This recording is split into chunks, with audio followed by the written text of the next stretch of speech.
So it's all about connecting with their death now rather than their life sometimes. It's much harder to argue with someone's last wishes than it is against each other. Once the body is gone, it's gone. Ashes are really versatile. I've seen ashes on ceramics, I've seen ashes on tattoos. You don't see a body, you don't see decay, you just see the end result. Realize that, wait a second, I'm not finished grieving.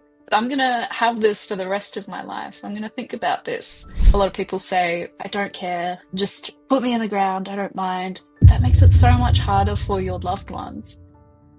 Don't Be Caught Dead, the show bringing stories of death back to life. Here's your host, Catherine Ashton.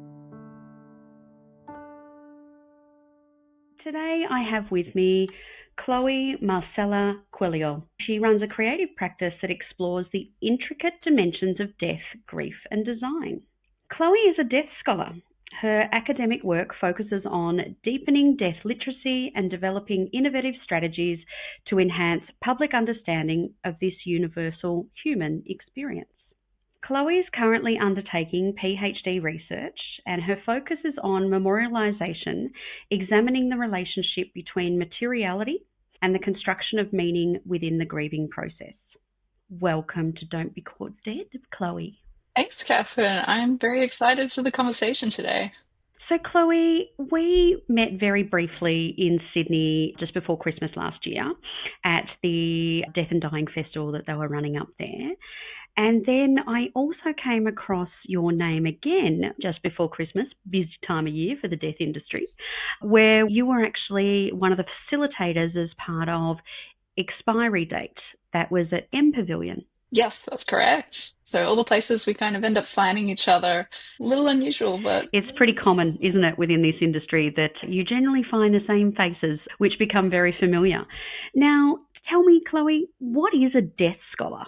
a death scholar is anyone looking into the field of death or thanatology. So I'm approaching it from a creative practice point of view rather than anthropologically or medically. And so what sort of things are you focusing on? You mentioned that it actually has a focus on memorialisation and its context in relation to grief. Can you talk me through just exactly what that means? So my particular creative practice is more concerned with the grieving that happens after death. So what can we do or create to encourage people to explore their own grief? Memorialization is a really massive industry, and I think we could include more intentional design in it to be able to come up with really customized, really meaningful objects for people. And so what sort of things have you found that people have done when they are grieving to, continue to have that connection with their loved ones? I've seen lots of lovely patchwork quilts made out of t-shirts, lots of photography being just placed in the house as this beautiful altar, this commemoration of the person. There's a lot of different ways that I've seen people memorialize someone, and it mostly has something to do with the physical aspect of it. We want to touch it, we want to feel it, we want to smell it, we want to engage all our senses in remembering that person. And I get that every time I smell this perfume of someone that died. It takes me right back to them. So incorporating little bits like that into your everyday are really lovely reminders that they are still with you. Your connection is still ongoing. And is that a trend, or have you specifically sought out to find those more tactile ways of memorialising a loved one? I think it's more of a trend that we gravitate towards the tactile side of it. I mean, all throughout history with Memento Mori, we've had Victorian era Memento Mori photographs, lots of hair weaving, which is coming back now because we are in a Western society here in Australia that's very focused on consumerism, that's less in touch with the physical. So we want to get right back to that. Oh, I don't know if that made sense. No, it totally made sense. Don't worry. It was just that I was thinking about when you were saying hair weaving. So do you want to explain that for someone who's not familiar? Absolutely. So there are jewellery designers currently that vitalized hair weaving, but it's this process of taking hair from a deceased person. So this requires some amount of forethought and planning.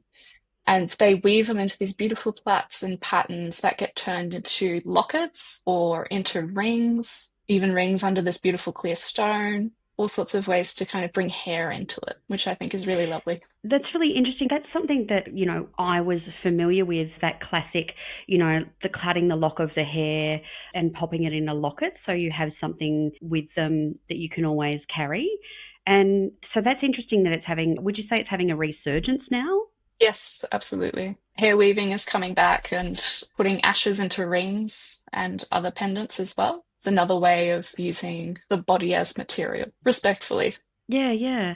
And so it's actually that very tactile of having someone close to you. And I've also heard, and you could certainly give more detail than what I'm aware of, but also the inclusion of ashes in tattoos.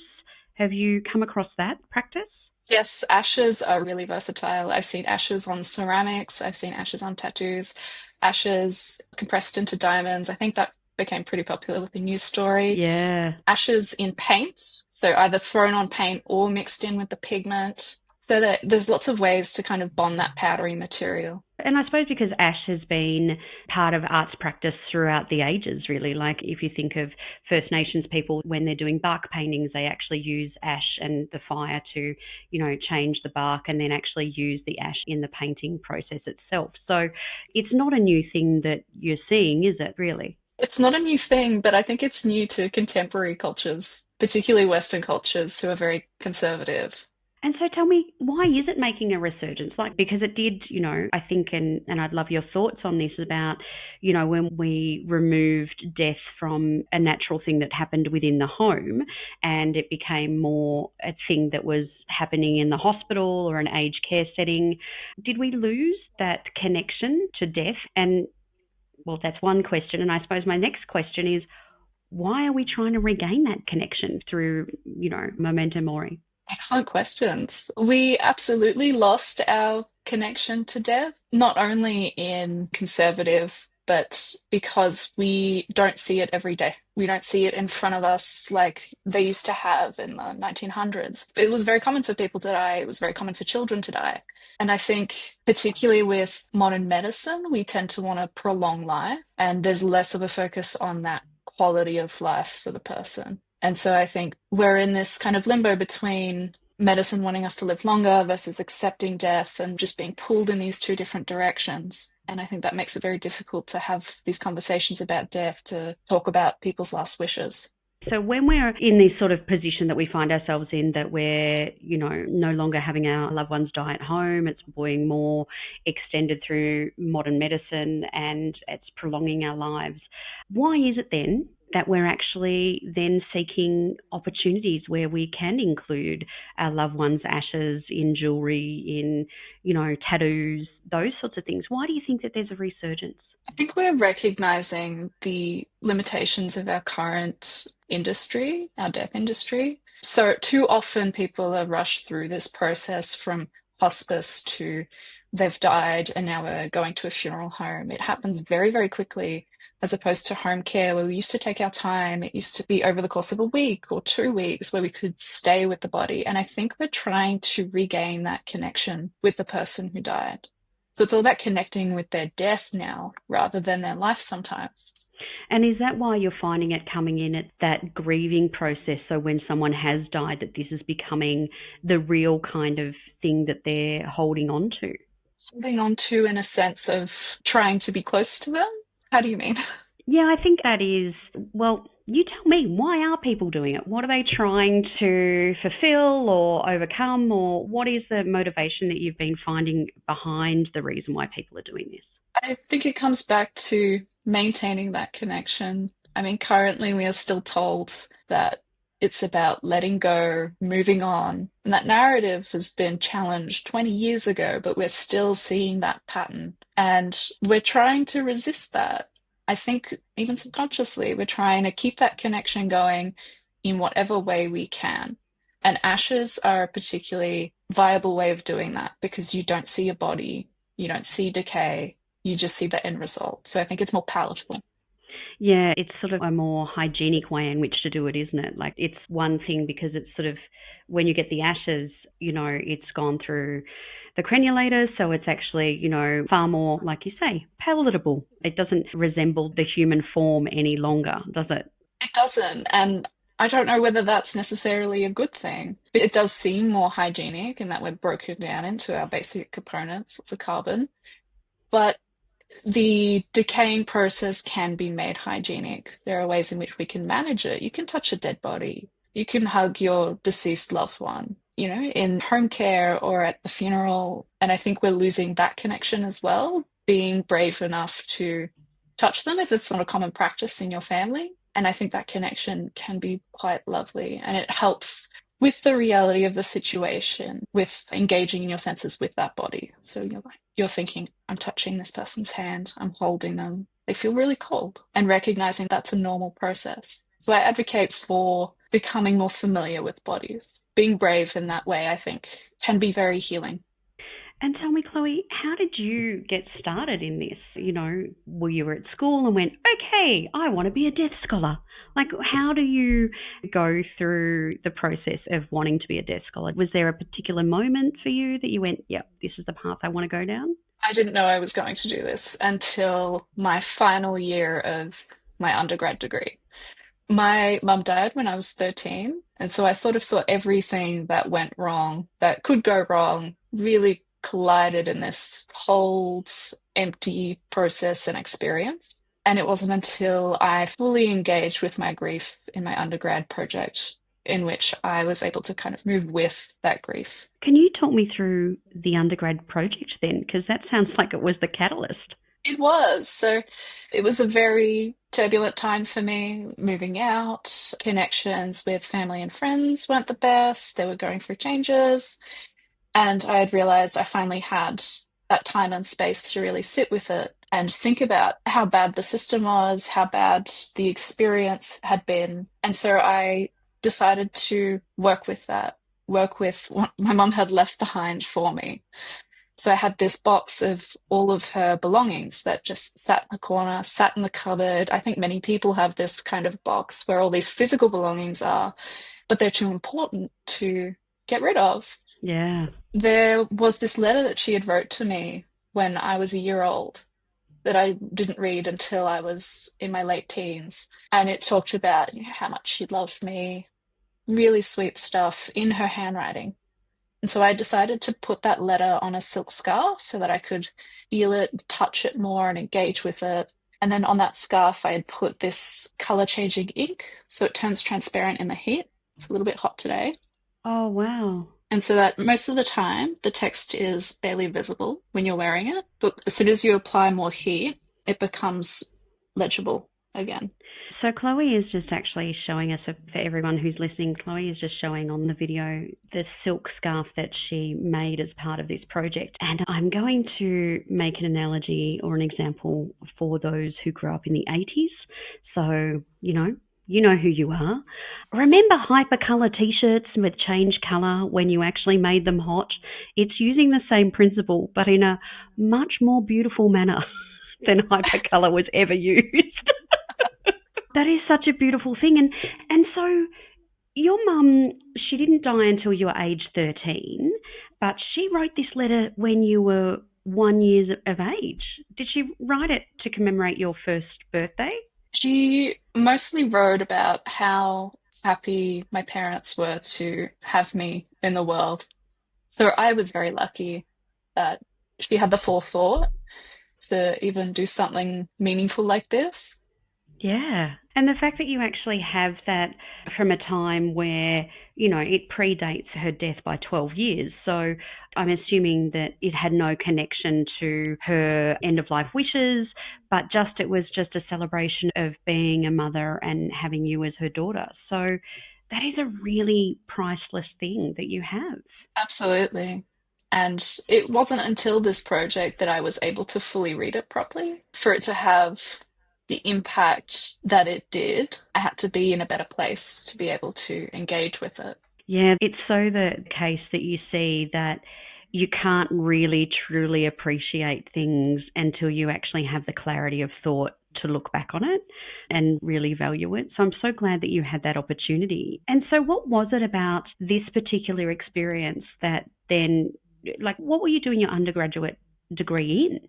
I was doing it in industrial design. So this is product design, service design for manufacture. Throughout the undergrad, I had experimented with different materials, different ways of manufacturing things. And you fit the materials and the process to the project. And it so happened that something more textile based was appropriate for this project.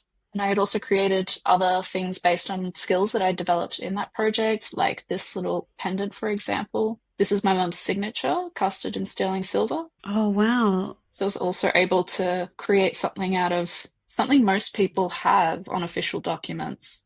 So if you don't have this letter, maybe you have a signature in their handwriting. Oh, wow, that is so clever. I've never seen a signature turned into a pendant that you can wear on a necklace in sterling silver. Like, that is such a beautiful thing.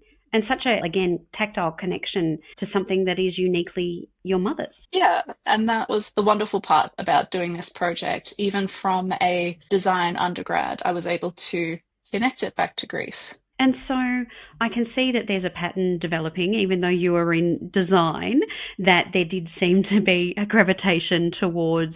Would you say you were working through your grief through each of these particular projects that you were doing? Especially in that last year, I was working through my grief. Previously, in other projects, I think I was sort of skirting around it, where I participated in this design for dementia studio. How can we design to make people's lives easier, improve them with dementia? I chose a particular dementia type that is similar to the disease my mum had when she died, down to product design for preventing SIDS in kids, exploring how we may create something that monitors them remotely. So it all kind of trickled in over the years with this death-related projects. And finally, it felt like this just needed to happen. It is interesting how the world started to kind of, put you on a certain path. And just something that you mentioned there that I think that is really something that we need to acknowledge more. And that was, you just mentioned that your mother had dementia, but it was the type of dementia that she had. And I think that so many times when we talk about dementia, we put it as a big, broad blanket over the disease, but there's so many different types of it, and it depends on what your particular diagnosis is. So tell me, where did you lead from there? So you've worked on these projects, you know that there's a pattern developing, and then what, Chloe? And then I couldn't stop thinking about it. I couldn't stop thinking about all the research I had done, that all good PhDs kind of start with this anger, this passion, this desire to change something. And that started for me with the funeral industry, the pricing right down to the options that people have. And it all seems very limited in scope. We're only just now seeing lots of diversity and variety coming out. And I think it happens very slowly at a glacial pace. Kickstart that. Okay, so set the scene. What period are we talking about? What sort of things were you seeing that were making you feel this way? Talk me through it. I was seeing lots of costs being added on that I wasn't confident were necessary to the process, because I feel like people oftentimes are dealing with a lot and they're not able to customize the experience as much to what their family needs. So I really think there are ways to manage costs that should be more clearly prominent for families. That's really important, because you want to give your loved one the best send-off that you can. And that becomes this really big pressure, because the funeral is really the only large point in which you have friends and family gathered. This is this wonderful big ceremony, but nothing happens after that. So there's a lot of pressure on that one point to get it right for them. And I think we need to do more in giving options to families here. And you mentioned previously also about the timeline within that period, that there's in relation to just how generally a funeral is organised very shortly thereafter the death. And what sort of impacts have you seen with that short period of timeline, perhaps that, and it is a lot of pressure that people do put on themselves to, like you said, they feel it's the one occasion that they have to honour their loved one. And what have you seen when it's done well and when it's not done well? When it's done well, there's more connection between each other in the family and friends that gather. When it's not done well, it can become a point of contention, which options you're going to go for. Someone disagrees, someone has a different point of view, someone has a different cultural background. That means they disagree with how it's being done. So when it's not done well, I think it's all parties involved, and it's trying to detangle the event that has happened, your loved one dying, working through that feeling, all the physical symptoms that you get, while also negotiating lots of documents, lots of planning. And so that pressure really mounts up. And what is different to funerals that go well is when it's planned beforehand, particularly by the person who is dying, because it's much harder to argue with someone's last wishes than it is against each other. So you can bring your family together by making this choice for them. Taking this hard decision out makes it so much easier for them to focus on each other and the love they had for you. And can I ask, Chloe, did you have those sort of conversations with your mother before the disease progressed with her? Was that something that you had the opportunity to have, or your dad may have had? No. So she died when she was 39. And I said the disease was like dementia, but it progresses rapidly. So it's called Creutzfeldt-Jakob's disease, or CJD for short. Suspected sporadic case. So 90% of cases with this disease just happen. And the person who goes through it has dementia-like symptoms because plaques build up in the brain, and they die within 6 to 18 months of symptoms showing. So there was not much opportunity after about a month or two to really talk to her, because she was bedbound by then. She was already confused. And then eventually everything shut down. So there wasn't time in this case.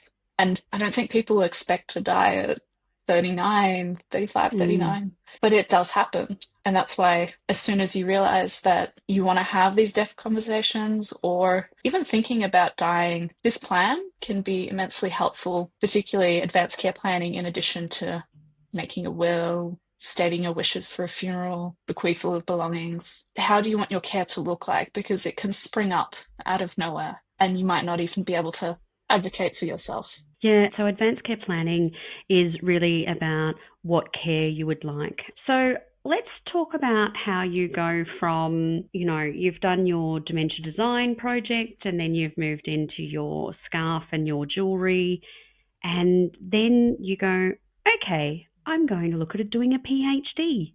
Tell me about that moment, Chloe.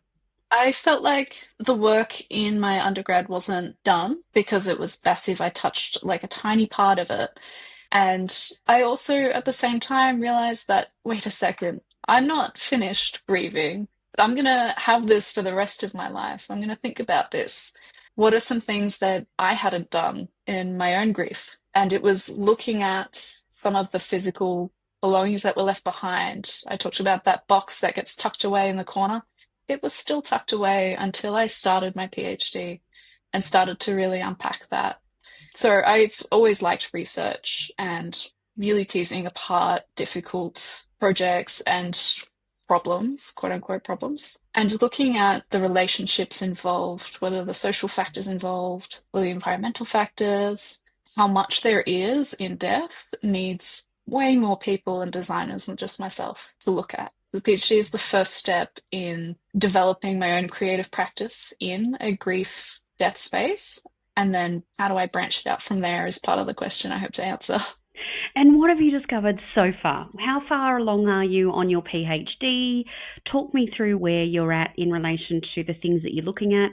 I'm fascinated about what you're studying, so talk me through it all, Chloe. So I've done my first milestone, so over a year in. And this is all the theoretical foundational base for your PhD. And from here on out, in between this first and second to third year, I'm going to engage in a series of creative practice projects to explore different aspects of grief. So the materiality, for example, new materialism is a relatively new academic term, thanatosensitive design that engages with death in a sensitive manner. It's very open-ended. There aren't many articles in it, so I'm hoping to contribute scholastically there. From a creative practice standpoint, I hope to create different objects through different aspects of the journey that someone is going through when a person dies. So before they die, what is required in that space? How can creative practice help people engage more here?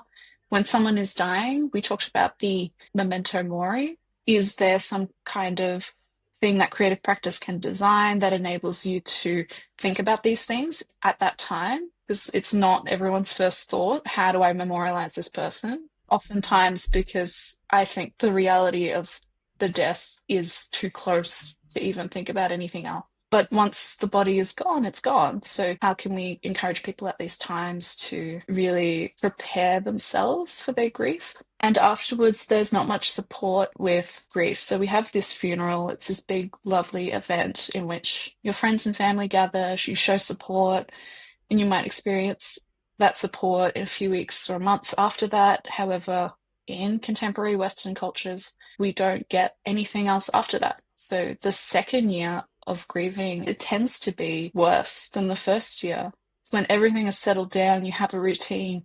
Oh my gosh, this person has died. It all comes rushing in. So we need to find ways to help people engage with their grief after, more than just memorialization at the time of, a funeral or around the deceased. And it's interesting you say that because, so often people, and I think you've already mentioned the terms, move on, get on with life, those sorts of things. You've been given the required amount of grieving time and now it's just time, aren't you over it?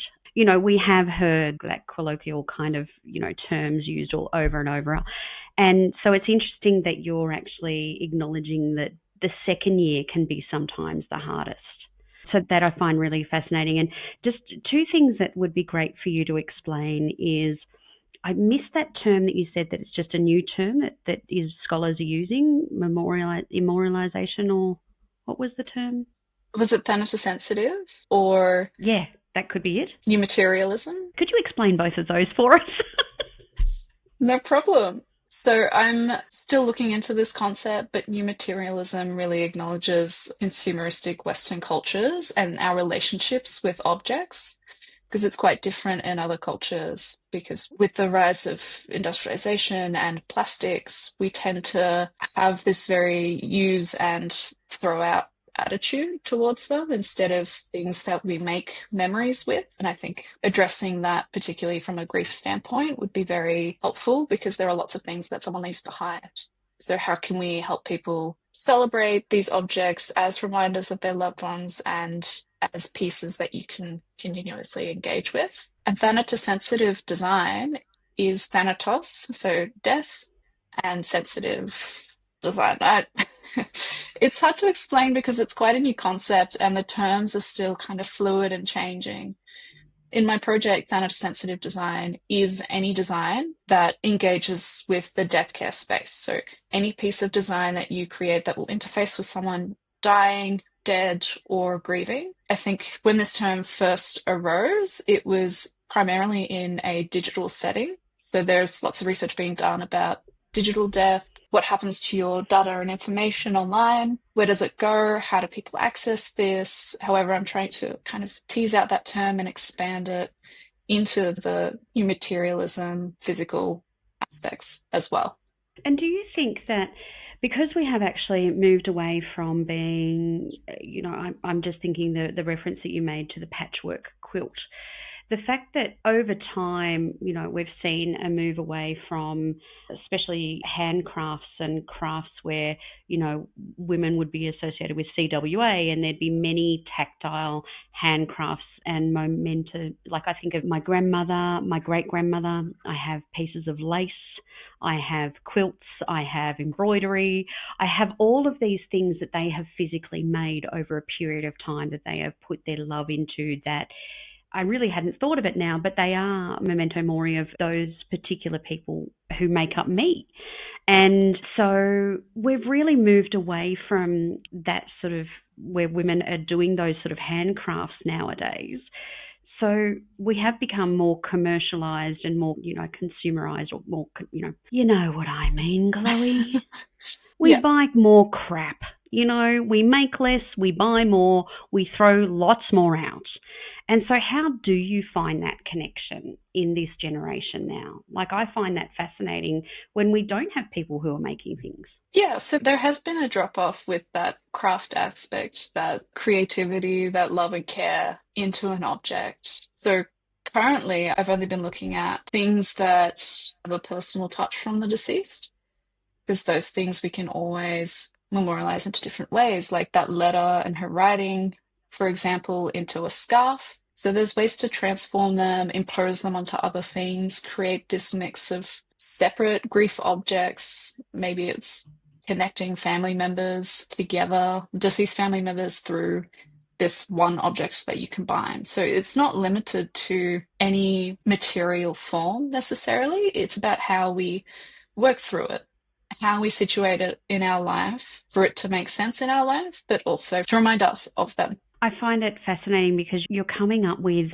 really creative and contemporary ways. Like to see that beautiful design of that pendant with your mother's signature, that is just such a beautiful way in which to actually remember her. But it's just a beautiful piece of jewelry as well. Yeah, I mean, engraving is not like a super new concept, even engraving signatures, but I was working with contemporary technology, so 3D printing, and how do we create an object from that? And turning it into this necklace was a way of celebrating the new technological advances we make and how they can contribute in a really meaningful way with other types of materials. I don't know if that made sense. No, it totally does. And some other things that I'd love for you to sort of comment on and what your experience has been is that I recently attended a conference up in Sydney in relation to a carers expo, and they were showing the QR code on the gravestone that actually can then link you to a memorial page. So that's a very conventional way in which we're seeing the use of technology being used to memorialise people. What other things have you seen that perhaps aren't sort of in the mainstream as yet? Yes, so I've more looked at physical objects rather than connecting with the digital, but one of them is this theoretical project about having little ritual objects in the home space that helped represent someone who had died. So they created these objects based on prompts that they have, uncovered on the internet. And one of them was this person missing the stubble of her deceased fiance. She created this little brush that had little spikes of hair that you could rub on your face. They had this concept where a plaster death masks. So this person created a concept where half of the deceased face was casted, and they were able to put this on their pillow at night, just to have that Oh, wow. reminder that they were there. And so it's this interesting way of looking at these objects, and even this perfume humidifier put cologne or perfume from someone who had died in it, and it just illuminates the space. So you feel like ghosts of them in your house because you go from having that person in your space to nothing. And so I think these little reminders are great for this transition in grief. That's really beautiful. And it's such a new way in which to actually, I suppose, memorialize someone. But I don't know, I wouldn't say fill the gap, but it is something to help you, isn't it? A tool in which you can actually bring out of your toolbox when you are feeling bad. That's the thing that, use as whether it's, scruffing yourself on the face and giving yourself, shaver's rash or, whatever it be. But it's whatever. And I love the fact that, it's also looking at all of the senses. So it's looking at the touch, it's looking at the smell that evokes those memories. I think that's a really beautiful way in which to go, because so much of our experience with our loved ones is not just visual. It's really all-encompassing, isn't it? It is. And it's great that we are looking into the digital aspects, but I don't want to do that instead of the physical aspects of grief and memorialization. I think both are quite important to explore. The senses has this way of really taking you back to a time and place that I think is priceless. And, when you were talking about how you feel someone's loss when they're no longer there, the way in which I felt it quite acutely, and it surprised me, was not my father. When he died, weirdly enough, it was actually our cat, because you just don't realize how much they're around you all the time. And it was just their presence. So, I could even just think that the versatility of also having cuddle animals for, cats and things like that. I can see that tactile application as well for when we lose pets, not just when we lose humans, loved ones. Absolutely. I have seen some wonderful creative projects that are kind of popping up here and there where people send in fur from their pets and they get felted into a mini likeness of that pet, but it's in the fur. And so that connection to the body is quite intrinsic to the experience. Yeah, and well, it's nothing that new really when you think of taxidermy. It's been done for, eons. But to actually sort of make a creature in the likeness from the fur is a different way in which to actually look at it, isn't it? Absolutely. They do seem quite similar, but again, it's the viability of sending remains to a specialist who are hard to find. And I suppose that's the case for all of these niche creatives. But there's more than one way to memorialize someone or a pet, even if it's very similar to another. Maybe the mini likeness suits a certain pet or it suits your home better. It just depends on the person. What I love about it is that it seems to be that everyone's thinking, certainly where the space that you're working in the moment, Chloe, it is limitless what we can do in the way in which we can use sort of almost technology and textiles to actually really kind of provide a support for someone when we are grieving, in so many different ways. What is one way that you've gone, wow, that's amazing? Oh, Put you on the spot now, haven't I? There's got to be one that you've gone, oh, gee, that's good. in combination with technology or just any particular one? Because I think the death mask one and the stubble, that has to be my favorite. Yeah, I think that's pretty amazing. I tend to agree with you on that one, without a doubt. Like, I find the death mask, to be able to place that on the pillow next to you, like, I can't believe that someone had that foresight to do that. Because obviously, this involves a lot of planning before someone's died. It does, and the artist that created this did create a speculative piece, so that means that it's not a product that was actually done. Because there's lots of ethical questions we need to consider before approaching someone for a project like this, but it gives ideas and inspiration for people going forward. And it would require a lot of forethought. And I've seen processes of getting a death mask done, and it does not look super comfortable. Once you do it, you have a copy. You have something where you can create multiple copies. And so, yeah, that forethought is quite rare. Yeah, well, if it can happen to Napoleon, that was quite some time ago and we have advanced. Yeah. Now tell me, what is it like for you? What is it that you would like to see sort of with memorialisation and our death care industry? What are you liking to see over the next 5 years? What would you like to see develop? There are so many things I'd like to see. We got time, Chloe. Give us your top 5. People feeling more comfortable asking for something more outlandish for their funeral. So if you're doing your own funeral planning, go big. A lot of people say, I don't care, just put me in the ground, I don't mind. That makes it so much harder for your loved ones. Embrace the thought a little bit more and explore what feels right for you. So there are lots of different ways that you can be interred, and in the future, I hope to see many more ways, particularly aquamation and natural burials. Would love them to be much more popular and accepted by communities. No, I think that they're really interesting developments. We've had Luke Cripps on here talking about aquamation, and we've certainly open to having discussions about more about natural burials and natural burial grounds within Australia, and then more of them are opening up as time goes on. One thing that does come to mind that you mentioned, the word ethics.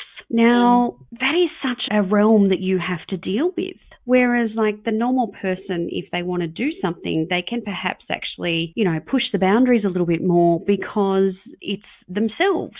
But you, Chloe, as death scholar, you have a different set of rules that you have to play by, don't you? Absolutely. Can you talk us through that whole wow, it sounds like a minefield, ethics and the death scholar space. Absolutely. It is a minefield, and it's not something that people regularly talk about, particularly from a design perspective. So I'm not coming at this with a background in psychology or medicine or law, I need to really frame my project quite succinctly. And it does limit the creative outputs that I am able to do in a research setting. And these checks and balances are quite important so that nobody is traumatized, no one is psychologically damaged from this. It needs to really respect the participants involved, even in just interviewing other people. So, ethics in a research capacity is incredibly important, and there are lots of things that I need to consider when writing up my application and editing it. So, thinking about who is affected, how can I minimize this? Is it worth minimizing this? Is it worth doing it in the first place? So, really putting what I'm trying to explore through a rigorous test, which can be quite trying. I'm sure anyone that has had to do an ethics application knows that it's a long process and it's important to do. However, there are lots of companies and businesses that don't need to go through this intense process to this standard. And we're seeing that a bit with newer deaf and technology projects. So, for example, there was this project about recording a person's voice and going through their social media, like digital history, to recreate them. And I think that's actually been put in practice with real life people. That should never have happened, in my opinion. That should have been thoroughly checked and vetted by an external institution or oversight body, because we are altering the course of someone's grief, and grief is for life. So I think it's very important to consider how you're going to affect someone else. So ethics, while tricky and long and rigorous, very important in making sure that we are not making this worse for someone and we are gaining valuable insight. I think that example that you use is a fantastic example of how fast technology is developing and how quickly we can access these digital footprints that we can leave or we do leave behind.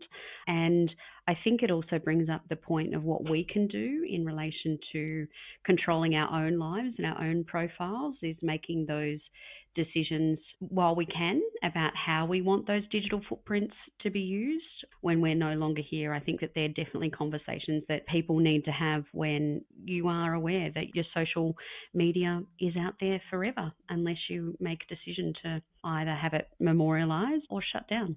Absolutely. I think part of that comes down to, even with all the objects that you leave behind, is curation. But no matter how much you control, you never know what you're leaving behind means to someone else. So if you get rid of something that you didn't think was significant, but it was to someone who loved you, that's taking it away from them. So it's a really tricky space to kind of manage that. But I think the best thing for digital memorialization is passwords, who gets access to your account, working through all of that. I mean, all of these conversations about digital makes me think about autonomy. Like, you don't have any control over it anymore. And newer technology, as you said, just keeps shooting forward without any kind of reconsideration of why we're doing it, and can end up doing things like impersonating the deceased just through their voice, making them say other things. It's this weird ghost poltergeist situation that we are left with afterwards, because it's not authentic, in my opinion. Well, there's no one behind it, really. It's just a voice code, isn't it, really? That's an imprint. It's not a real human. Something that, Matt, you just brought up then that made me think of, what we decide to leave behind. Because what I find that has been the most significant and heartfelt things from the loved ones that have died, that belong, my loved ones, is really weird things. Like, I have a pair of glasses that my father-in-law lost in the water, and I found them a week later, in the same spot where he dropped them. But that was the one thing that I said, look, do you mind if I have the glasses when he died? Because that was a story associated with it. And likewise, my father's binoculars that he taught me how to, look at the birds diving and see where fish were to go fishing. That's what I have.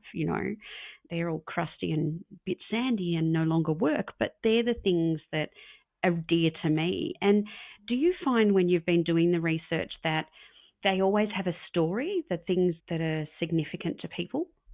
From what I have seen, that is the case. For myself in particular, it's always the things you don't expect. It depends on how you associate the object with that person. So my mum had this really big nacho chip bowl with a little dip bowl inside.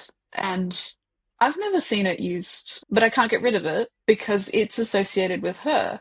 Some of the weirder objects are her mascara. I've never used it. I'm never going to use it. I don't think it's very hygienic, but Yeah, I probably remember not. seeing her, yeah, seeing her put it on in the morning before she went to work. Yeah, yeah. Even smelling objects like that. The framed photo of my mum from the funeral, it's not a photo that I would associate with her, but I associate with her death instead. Even though she is younger in that photo, I think the connection there is what was at the funeral.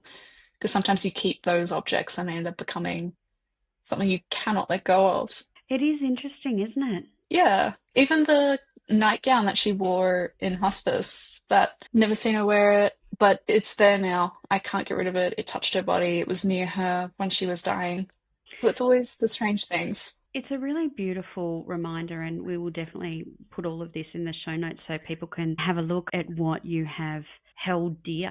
And you can see the nacho bowl with the dip bowl in the middle, and things like, Dan Brown's The Da Vinci Code. There's a cap there. Lots of old school photos before everyone went digital, and vinyl.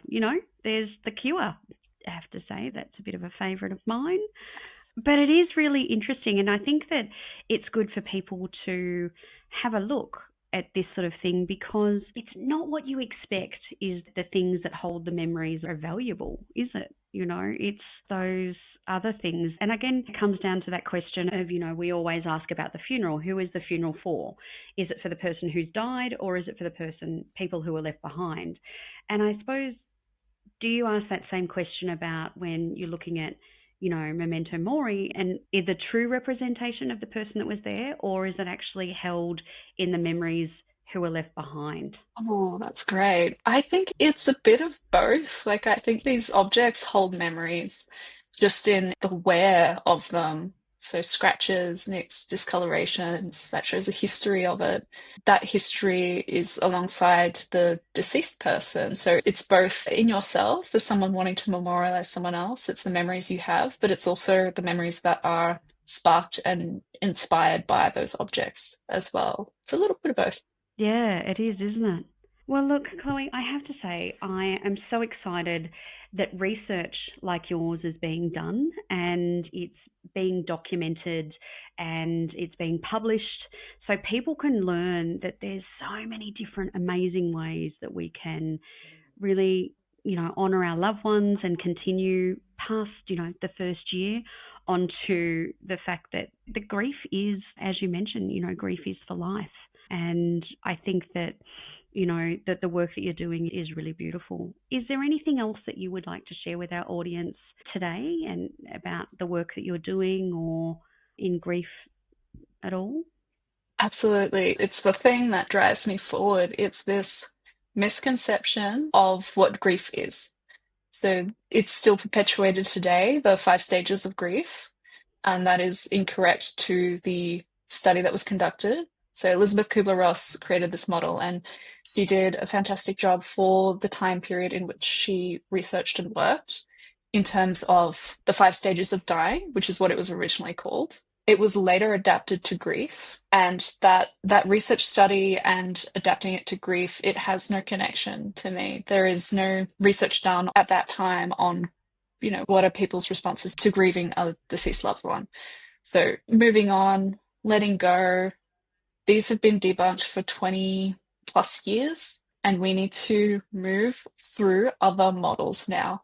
It's had its time in the sun. Now we need to consider models, even models better represented in media. So that's where people get a lot of these concepts of death from, is social media, it's movies, it's shows, it's the entertainment industry. And we tend to go for really short, snappy, easy to remember models. And I think that's why it's stuck around. And it's easier to tell someone, this is what is going to happen. This is not what happens. It's messy. 15, 16 years later, I'm still going to cry as hard as I did the day she died. So it's going to come back again, and it's not something that I have to forget or not remember, because you're putting distance between yourself and your loved one who had died when you try to fit the experience into this box. So I think it's okay to be close to what happened in whatever capacity you need. There are no rules for this. It doesn't have to go from A to B. It's just going to be this whole journey. I think that is very true and a great comment to end on. And I would also say that it seems to be that however you remember that person is also entirely up to you individually. Absolutely. People remember each other differently. And that's what funerals do. You all come together and you share stories and you learn new things about the person who died that you never knew before. Yeah. Everyone always says that at a funeral. I never knew that. And it's great, these little surprises and glimpses of what a person is like in different situations. It's a real gift. Well, thank you so much for sharing the wonderful and important work that you're doing, Chloe. I really look forward to seeing, where we go from here and how it develops over the next few years. Me too. Thanks, Catherine. Thanks, Chloe. Don't be caught dead forgetting to subscribe. And here are some more videos we know you'll love.